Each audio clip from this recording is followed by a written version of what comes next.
A lot of times these cracks develop if there's an earthquake too, so it's not always settling itself. Sometimes you get a good shake and the foundation cracks and then that's it. Just left with a crack. But these basements, if you have any plans on converting them to finished space and bedrooms and things like that, just keep in mind that water intrusion into the basement down here is very, very common. It's not necessarily going to leak. I can pretty much guarantee that in the history of the house, I'm sure it's leaked at some point. But you'll want to ideally live in the house for like a year or so. Go through a wet season and see if any moisture is coming in.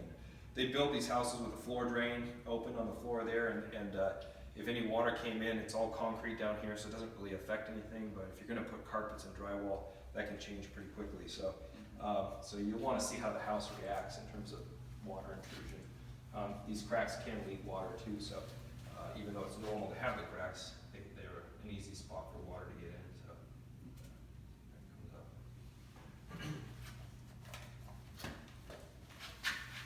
Of course, these are always these concrete mopsins almost always are cracked and leaky, so time for new ones.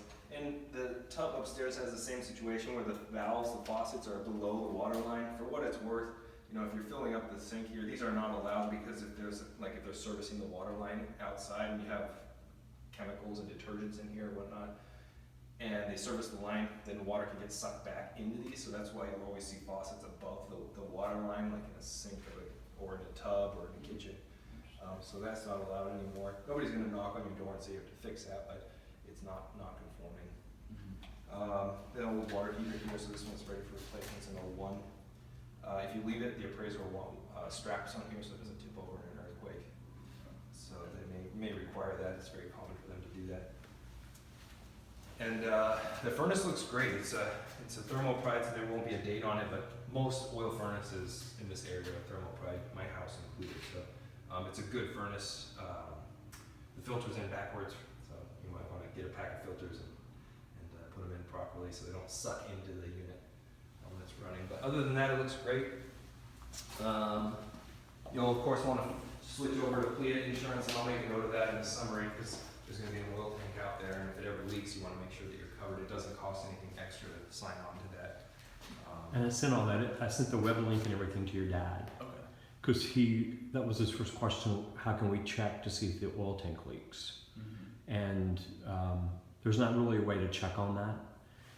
There is a way to check on it, I should say, there is, but it's costly, Okay. and the seller will not allow it because if they came out and found that it does leak, then it's known, then the seller's required to get in touch with the EPA and remediate all of the soil. So the PLIA insurance, if you get it before you have an inspection, if something is found later, then you have coverage. Okay. And it's up to $60,000 per incident. And then it has to be, there are certain guidelines that follow like any insurance policy. And I sent him that link. Okay. Yeah, and with the oil furnaces too, if you service them yearly, so the same company that comes out and fills your tank usually offers a servicing. They'll check the oil filter, the air filter, check the combustion mixture, and if there's any water in the oil filter, that's a good sign. Not a good sign. It's a sign that there's some water getting into the tank, which means oil can be leaking out, and so they can a lot of times catch it early if you have it serviced regularly. So it's pretty non-invasive. You know, when they're filling the tank, you get a bill on your door maybe 2-3 times a year.